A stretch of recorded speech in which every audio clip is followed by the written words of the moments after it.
Welcome back to Satire is Not Dead, everybody. I am Harvey Gott, your host, and this program is brought to you by Cinescape Media. You can learn more about this program and their other programs by visiting cinescape.media. Well, I am very excited to bring you the Halloween special edition of Satire is Not Dead. Typically, I do a satirical, sometimes funny program, lighthearted and just goofing around. But I enjoy the month of October just like most of the other guys on this network. And I like watching scary movies and, doing that kind of stuff and enjoying the season of change. And this morning I get up and it's chilly for Louisiana, overcast, and it feels like autumn. So it really put me in the mood to start recording for this podcast. And what I'm going to do today is bring you a real crime story. There's no big mystery. There's no uncovering of, big evidence or anything. It happened a long time ago. It was a cut and dried case, but it was a very fascinating case that I grew up witnessing. And I'm calling this podcast Real Life Monster in a Small Town. And I'm going to go ahead and get through the preface, and then we'll get into the backstory of how I came across this and why I decided to do it. But the murder, it was a mass murder that took place in a small town of Lake Arthur, Louisiana. In 1983, which was the time of the murders, the population of Lake Arthur was 3,615, and currently the population approximately is 2,774, which tells me that people raise their kids and their kids move out of the area because the economy in Lake Arthur can't pay well enough to support generation after generation. It's well away from the interstate, so kids graduate from high school, go to college, go into work somewhere else, and typically work out of the area. If they do choose to live in the town, they work out of the area and just commute every day. But the town itself can't support every generation that people, of people's offspring. But it is a very charming little town. Not so much as in the past, but the town sits on a lake, a small lake about 1 mile wide by 9 miles long, and serves as an avenue leading to the Gulf of Mexico. Early industries there were lumber milling and commercial fishing boats, which traveled back and forth to the Gulf of Mexico, bringing fresh seafood into town. A very picturesque town at that time, very Americana. People could go next door and have coffee with their neighbor, borrow sugar, borrow rice, whatever. It was a time when people truly helped out their neighbors, and it was not even a second thought. They just did it. But it was almost Norman Rockwell-esque at that time. And there have been many, many artists, even who have painted landscapes of the area and even made major motion pictures in the town of Lake Arthur because of the beauty of the landscape and the charm and the whole atmosphere. And I have memories as a child going with my parents into this town in the late 70s. There was a popular seafood restaurant there that we would frequent, and it was along the main street. It was a boulevard type main street with a median down the middle. There were very large old growth oak trees, beautiful oak trees along the boulevard, and even along the lake shore. You could drive the lake shore. You can still drive the lake shore, and there's old oak trees, hundreds of, over 100 years old. And it's just like you see in the movies, beautiful old oak trees with the gray moss hanging from them. Just gorgeous. And this restaurant we would go to on the main street was just maybe 4 blocks away from the boat dock where the shrimp boats would come in and bring in fresh seafood, crabs, shrimp, and fish. And so this restaurant got the freshest seafood you could get at the time. Not so much anymore. The boat slips are still there, and you can go look, and it's very charming. The old shrimp boats are still there, parked with their nets up, and it's really a beautiful little town. And one of the things that I appreciate most about this area that I came to really love as a teenager, is that I'm not, I've never been really a hunter. I would go out hunting, but I enjoyed being out in the wild more than I enjoyed killing animals, which I'm not a big, tree hugger, but I appreciate the landscape and the environment. And one of the things that I really like about this area is each day as the sun approaches the horizon, the cicadas sing. And I know in other areas of the country they have the same thing, but it is something that I really value here. In the evenings you can hear the cicadas chirping and clicking and singing in the trees as the sun goes down. And then later you can hear the bullfrogs bellowing their announcement of the coming of night. And it was a very much desired, and still is to this day to some point, a very much desired place to spend leisure time. Well, that would all change in the early 80s.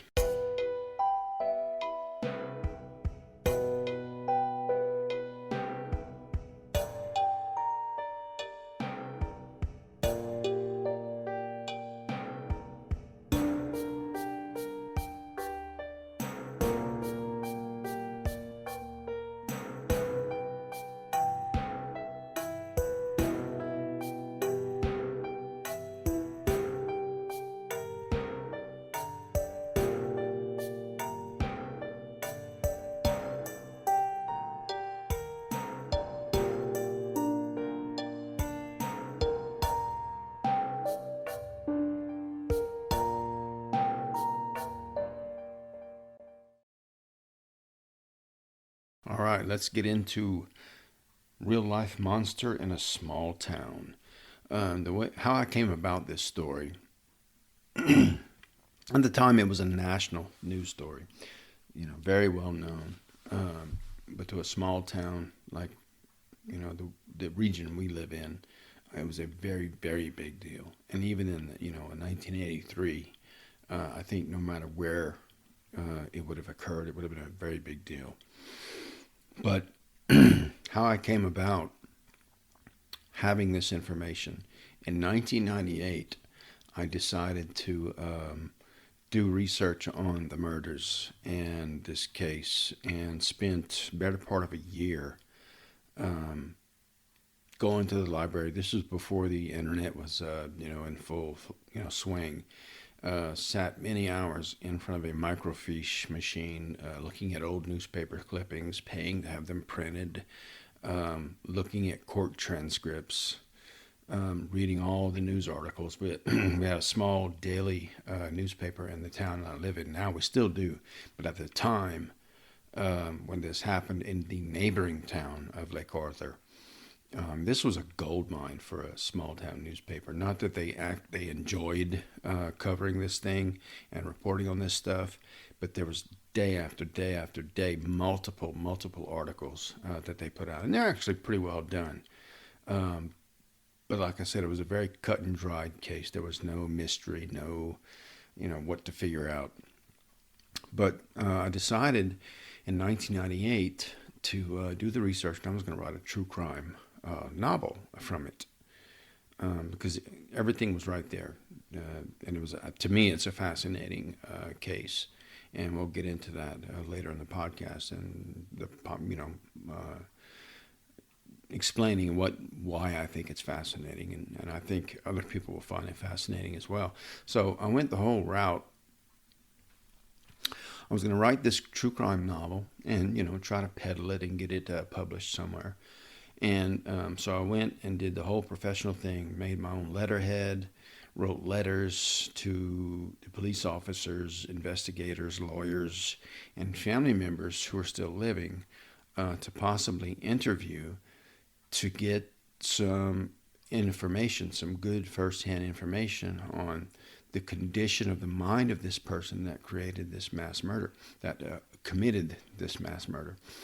And I got responses from law enforcement and lawyers, and there were family members who were the closest to the people that were murdered and the one who committed the murder, who, understandably so, denied my request to interview them. And not only that, asked me to not pursue interviewing anyone any further because out of respect, and still it was whenever I decided to do this was around about 15 years after it happened. It was still a sore spot because this is a very small town, like I said, around about 3,000 people. So being the person that I am, I didn't do it out of respect for these people. So I guess I don't have what it takes to do, write true crime or whatever, but I have a respect for people's wishes, especially when it's something like this and you'll have names listed and all that. So I didn't do it. And anybody, there were books written about the crime, but anybody can do that. You can go look at newspaper articles and read transcripts and write a book from it, and people did it. And I'm like, well, then I don't have anything new to offer, other than writing better than the ones that have been put out, because they're actually, to be honest, piss poor accounts of what happened. And I've been writing for a long time. Since high school, actually, and I wanted to go into creative writing in college, and got into college, and I fucking hated it. It was not the atmosphere for me, not the liberalism and the whole thing. I couldn't see it really helping me. I could see the writing on the wall that getting into writing in college, I would end up as a teacher somewhere, and I just wasn't going to do that. I'm not a teacher. I couldn't deal with it. I wasn't going to do it. So I just decided to write on my own without the education, and you really don't need college education to become a successful writer. And anybody says that you have to have it, that's bullshit. So I'd write as a hobby off and on here and there through the years, and I actually wrote 2 full-fledged novel transcripts, and spent a year, circulating them through publishing houses and writing the proposals and the letters and all this, and it never came to be. It's kind of like being in the music industry. You're waiting to get your big break to make some money, but outside of that, you're not going to make any money at all, or profit from any book you publish. Very seldom does anyone. They just do it because they want to do it. They love writing. They like publishing books. And so I gave it that 1 year, and it was, I moved on, decided to do something else with my career. And for a short time, I wrote for these small town newspapers, which the salaries were, a joke, even back then. But I did it because I wanted to give it a try, and it was just so uninteresting. You end up covering, sporting events and city council meetings and all this other shit. It felt like I was sitting through the worst class in high school every time I had to do that. So I moved on and decided to just write as a hobby. And then I came across, as a young adult, this case, and decided to start looking into it and reading about it, and I got pretty excited about it, and that's when I decided to try and write a book on it. And then the relatives said, I'd rather not, please don't, I would appreciate it. So I didn't. It may not have come to pass at all, it may have, but regardless, I respect people's wishes, especially when something like that happens. They don't want to see it and have it brought back to life and all that. So, doing my research, doing all the reading that I had to do, or felt like I should do, to prepare to write this book, one person I was able to sit down and have an interview with was the attorney that was assigned to defend this man, and his name is Michael Owen Perry. by an attorney by the name of Rick Arsenault, and he was, fresh out of college. He had just went through the bar exam and gotten into law when this thing came about, and it was dropped in his lap.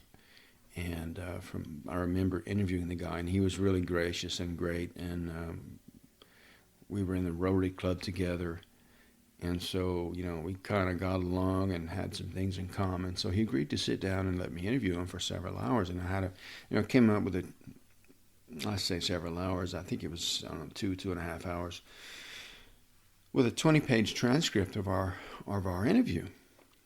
And he really had some very interesting things to say about it and information to present.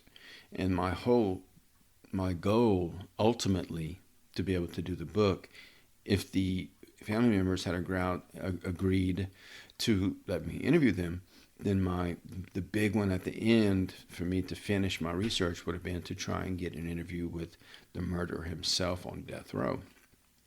So when family members denied my request to sit down with them, I sent letters to, he's in the big penitentiary in Louisiana, Angola State Penitentiary. I sent letter after letter after letter requesting interviews to go talk to him, and denied, or sometimes just no response at all.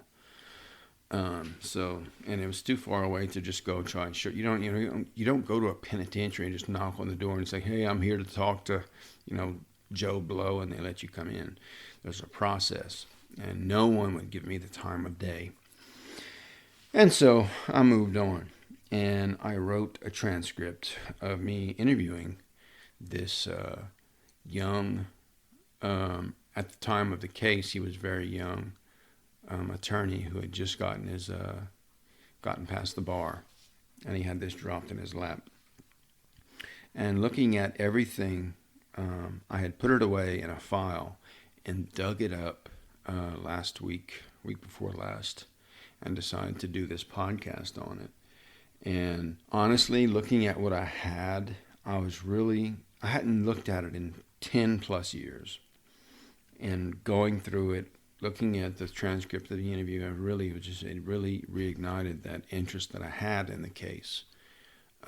Because my interest in these things is not fascination and interest in the gore and the violence of it, but in the mind of the person committing these things, and what gets them from point A to point B to point C, and committing these crimes. And so I started looking at it again, decided to do a podcast on this story, and I think it's going to be interesting. But the reason I mentioned me looking over the file, it was just a lot of information. There's a whole lot of information, and a lot of it is very interesting. And of course I can't, I'm not going to read all the news articles and go through every little detail, because reading court transcripts is not interesting reading. You have to be looking for something specific to really want to read it. But looking at everything, I'm going to say that I'll probably hopefully I can keep it to 2 episodes of Satire is Not Dead, and this particular episode called Real Life Monster in a Small Town. So it will be at least 2 parts. So let's get into the story. July of 1983, a man by the name of Michael Owen Perry, he was 28 at the time, walked into his 2 cousins' home. And let me just say the victims I'm going to talk about that he murdered, his own family members, I'm not going to name them by name out of respect for the family. I'm going to go through in the order that they killed and refer to them as victim number 1 through victim number 5. The names, to anyone who doesn't know about what happened, really doesn't really matter. And like I said, out of respect, I'm not going to name them. The only one I'm going to name is the bastard who committed these crimes himself.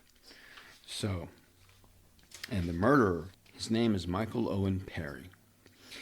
And in 1983, July of 1983, he was 28 years old. And I'm going to give you the short version of what he did, and then I'm going to go into details about why he got there, how he got there, how I think he got there, and interviews that I had with this attorney who was forced to defend this guy, and even a little bit about the attorney who had to defend him. So Michael Owen Perry walked into his two cousins' house in 1983, occupied by victim number 1, who was 22 years old, and victim number 2, who was 19 years old. He walked into their home while they were sleeping and shot one on the couch, who was sleeping on the couch, and the other sleeping in his bed. Both were shot at close range in the head with a shotgun. And later, he went into his parents' home. They were not there. He got in. He waited for them to return. They were in another part of the state picking up a 2-year-old child member of the family, and they were going to bring him home to keep him for, because they were babysitting for a family member or whatever, what have you. And so whenever they came home, he killed all 3 of those. He killed his mother when she walked in. His father came in and saw what was happening and fled into another part of the home. And according to the police reports, he was shot to death, and he was crouching behind a television trying to, kind of shield himself from Michael Perry's assault. And then finally, this is the worst part of the whole damn thing, he killed the 2-year-old family member last. And this poor child had to watch this, hear the sounds, and all that. And then Michael Perry shot him to death as well. And it was, like I said, a very cut and dried case. And having said that, I'm going to start to get into the details of his personality, interview with the attorney that defended him, and all that, and start to present to you the mind, in my best capacity, of a mass murderer.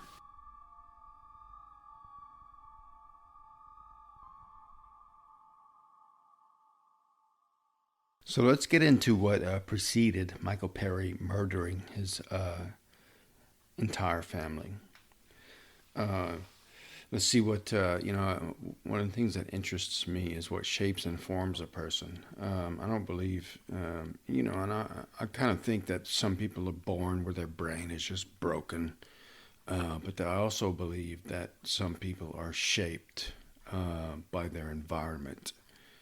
And let's kind of explore that a little bit with Michael Perry's history. I don't have a whole lot on his, as far as his childhood, but I do have accounts when I spoke with Rick Arsenault, which is the attorney that was assigned to defend Michael Perry. This man grew up in the town that the Perrys raised their family, and according to him, it was not a nice, happy family. He remembers when he was young hearing a lot of yelling and screaming and fighting coming from the house. And mostly the conflicts were between Michael Perry's older sister, between her and the mom, which I will call victim number 3 is the mom in this case. I don't want to say her name specifically. But there were times whenever he saw the mom dragging her daughter down the highway by her hair. And so there was something going on there between the two women, and probably who knows what it was about. But this is the kind of family they were. And the people in Lake Arthur said that Michael himself was actually was obviously into some drug abuse, but he and his older brother both worked in the oil field, which is common in this region. I think his brother was more successful in being in the oil field, and making money. And Michael worked kind of as a roustabout, which is like almost a utility hand in the oil field, from what I understand. And then his brother died. I'm not sure exactly what his brother died from, if it was work related or just an accident. But he and his brother were, Michael and his brother were very close. And according to people in Lake Arthur, after his brother died, he, in their words, went off the deep end, which means he probably accelerated his drug abuse to try and alleviate the grief. And who knows what was his mental illness there before or after that happened. But as far as the family goes, I did interviews and asked about, because of the way the family functioned, which was considered dysfunctional, if any of the family members had seen health professionals as far as psychological issues. And there was a family doctor who, in Jennings, who was a very prominent physician who was around for a long time. He treated so many patients. He was the doctor of my grandmother and my mother, and he was well known, and he was a good doctor. And Mr. Arsenault, who was the defending Mr. Perry, spoke to this doctor, and he testified at the sentencing portion of the trial and basically said the whole family was crazy. And those were the doctor's words. But according to Mr. Arsenault, Mrs. Perry was Michael's wife, Michael's mother, victim number 3. The doctor said that she had some mental problems. She had some different ideas about how to raise children and how to treat your children.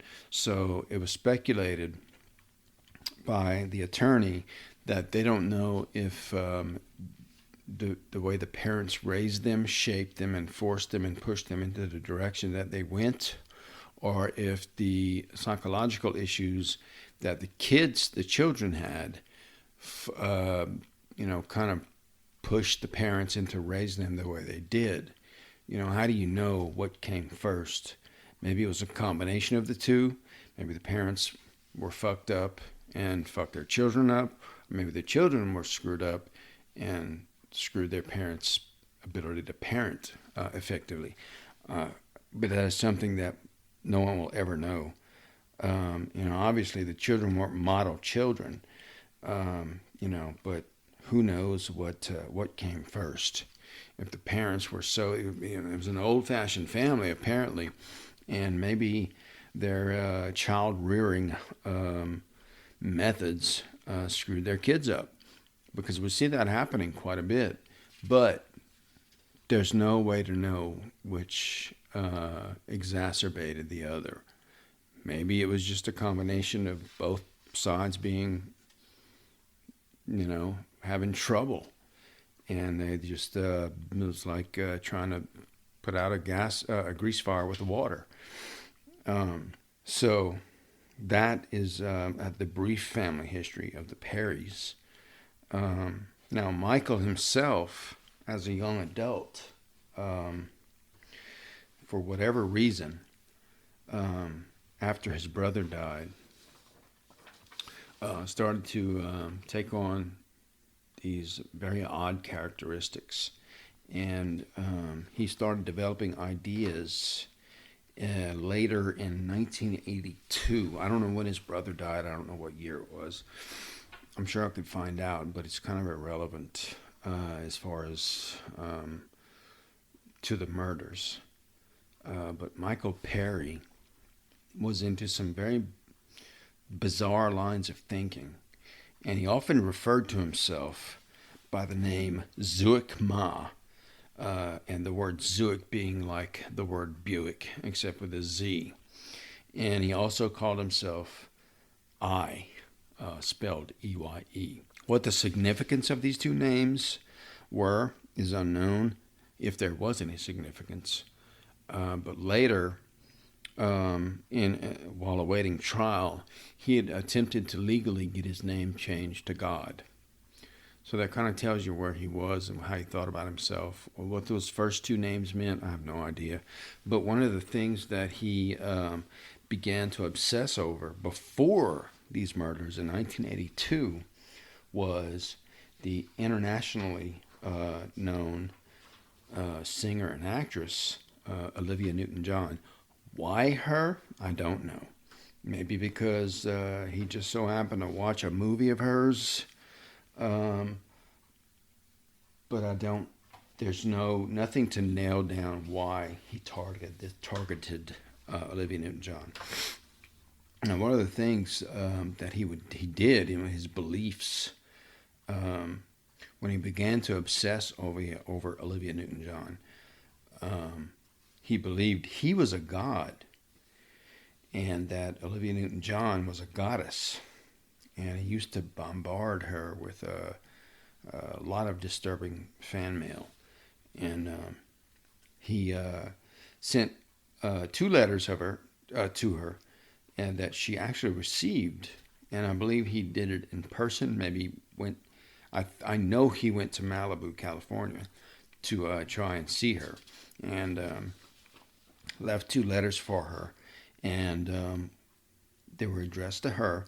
One of them contained a collage of various public photographs of her, but the one detail that stood out starkly was in every picture, the actress, her eyes appeared to have been scratched out with a needle-like object, giving the whole letter an extremely eerie effect. And at the time of the incident, Olivia Newton-John was so distraught and fearful that she packed up and went back to Australia. So this guy got really close to her. And what exactly, like I said, precipitated his obsession with her, I don't know. Wrong place, wrong time. Saw a movie when he was in his most fucked up state. Maybe. I don't know. Now, as far as Michael Perry writing letters to Olivia Newton-John, in his letters, he wrote that he believed Olivia Newton-John was a muse trapped under the town of Lake Arthur. And I'm going to read from a newspaper article that was written locally at the time. And, of course, they put in the article the word muse is defined as any of 9 sister goddesses in Greek mythology, presiding over song and poetry and the arts and sciences, a guiding genius. Authorities had in their possession 2 letters signed by Perry. They were given the letters by the security firm of Gavin DeBecker Incorporated, a Los Angeles-based firm which specializes in security of famous people. And just as a side note, I read a book by Gavin DeBecker that he wrote called The Gift of Fear that is very good. And this guy, I would think he knows his stuff as far as personal security. If you ever want some interesting reading, pick up the book, The Gift of Fear, written by Gavin DeBecker. And in the letters, Perry describes himself as a white male, Caucasian male to Olivia Newton-John, 27 years old. He was, at the time he was 27, 5'11", tall, weighing 145 to 160 pounds, with brown hair and green eyes. Perry told Olivia Newton-John in the letters he was from Lake Arthur and was receiving, which is, I don't understand if this was supposed to impress her, he was receiving Social Security benefits in the amount of $400 a month. In the letters, Perry describes seeing the movie Xanadu, in which Olivia Newton-John played one of 9 muses. I know much about Apollo and the 9 muses, Perry wrote.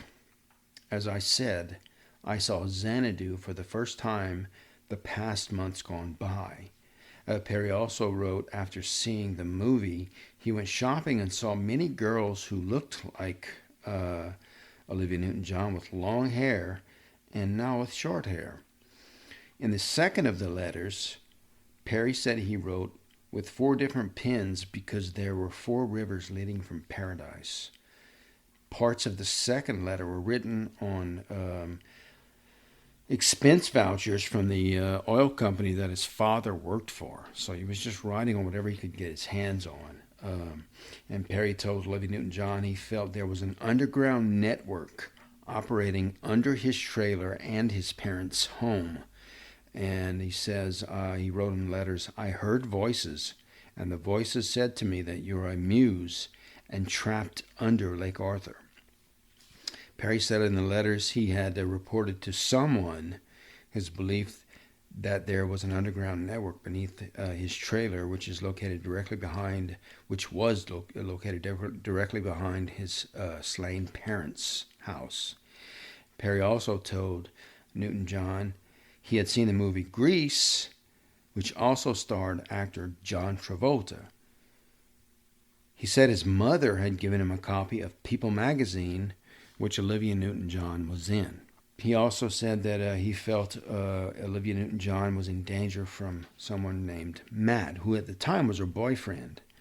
"I feel that you're in danger with your new boyfriend, Matt." It's so bizarre.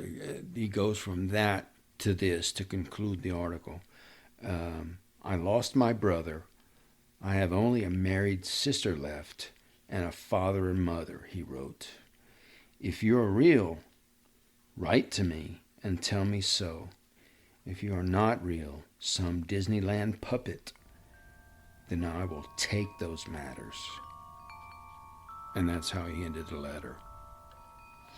And that is where I'm going to stop this episode of Satire is Not Dead. And please join me next time where I continue the story and hopefully conclude. But this thing is so rich and full of details that fascinate me. I hope you'll join me next time. And have a happy Halloween.